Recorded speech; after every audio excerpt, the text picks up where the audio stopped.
for Rajiv Dogra to give his takeaways on that press conference, not saying very much, body language very defensive. From your ability to deconstruct what wasn't said, what was said we heard, what do you think wasn't said, and what's the message Sujata Singh is sending out? Well, Sujata Singh is being correct. She is being a cautious diplomat, and she does not want to say anything which would take the relations backwards. So I think she has done her job. She has conveyed the essence of the meetings, and she has also conveyed that terror was raised as the nation expected Mr. Modi what to we're raise itching it. to know, and we haven't established yet, is what did Nawaz Sharif say when the issue of terrorism was raised with him?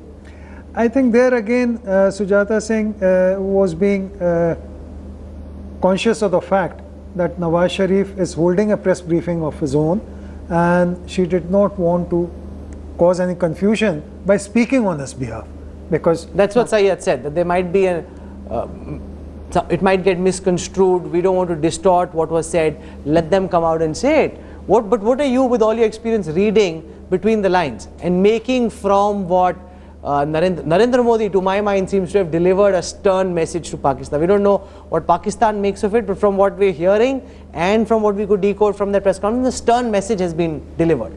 Well, it's certainly been a frank meeting, which in diplomatic terms means that we said whatever we wanted to say, and Pakistan delivered some tough lines of its own. Whether they were on Kashmir or something else is for Nawaz Sharif to say in the next few minutes. Okay, let's see if we can play out those live images from the Taj Mansingh as I get Mr. Jaidev Ranade to give his takeaways from that Sujata Singh press conference. Well, I think she was very cautious, but I would say a bit too cautious. She could have been more forceful. She could have set out what India said and laid the, given But that's a framework. also her personality. She's not the Nirupama Rao type of foreign secretary. She's not loquacious. She just wants to be very guarded, very careful. Yeah, but in the process, one runs the risk of losing whatever advantage one has by being able to put your point across first. After all, there is an audience here which is interested. This is the first meeting taking place between Mr. Modi and the Pakistani Prime Minister. I think she could have fleshed it out a bit more. If I may sound, the General I know has made remarks which he thought were impolitic. Okay, just give me a moment. Those are images of Narendra Modi landing up to meet former Prime Minister Manmohan Singh and his wife Gursharan Kaur. A very gracious step this, Mr. Ranade, going to meet, call on Manmohan Singh and thank him for everything he's done. In that sense, Modi has been very, very courteous. Yes. He said that, you can't run down everything the last government has done. We appreciate the efforts. We want to build on where they've left India from here. Correct. And I think that's the right way of approaching things. And then, of course, he will craft his own policy and proceed ahead. But coming back to the point I was making, to be a bit impolitic, I think perhaps if our new foreign minister had addressed this press conference, it might have been different. It might have had a little more openness about it, and she could have probably Why didn't she, you think? I think she could have taken the liberty of saying something more than what was said now. Maybe we're still waiting to hear, because in the meanwhile I checked with officials in the PAK High Commission if the Nawaz Sharif press conference was happening at all. They've confirmed that the briefing will happen. They say that they were waiting for the MEA briefing to get over, and after this Nawaz Sharif will shortly be addressing this press conference. Jan Shankar Prasad, I want your sense on the takeaways from that Sujata Singh press conference. From what I can make out is that Mr. Narendra Modi has been straightforward and frank and has said what needed to be said to the Pakistan Prime Minister and his delegation.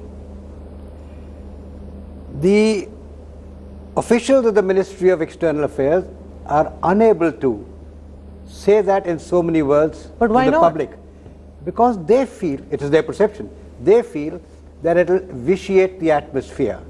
They feel that if the truth is put into the public, this entire meeting will be considered as a fiasco. Perhaps the MEA does not wish to do that. Even Mr. Modi perhaps doesn't want to do that. No, maybe they're used to a different style of working. Delhi's changed, the Babus need to get with the change. But maybe diplomacy demands that we do not come out in public as yet. I'm not a diplomat, I can't say it. My friend Rajiv may say if diplomatically it is incorrect to come out with the truth. But truth is visible. What we can make out, what at least I can make out, is that Mr. Modi has been frank, which we expected him to be. He's brought on table the issues which needed to be brought. In what language he brought may be very simple, straightforward. It is not possible for the diplomats, Rajiv, to put it into a public domain. That's what I feel. Let's also look at it in another way. Maybe tactically it is sound, because that's exactly what I said. Tactically, it may not be prudent for us to bring everything in public domain straight away. But we, as informed citizens, knowing Mr. Modi, whatever little we do, perhaps has said what needed to be said. Absolutely, I agree. And let us give the benefit of the doubt to Mr. Nawaz Sharif. Maybe he's going to make a statement which says relations are excellent. On the other hand, if he does give a statement or a briefing which is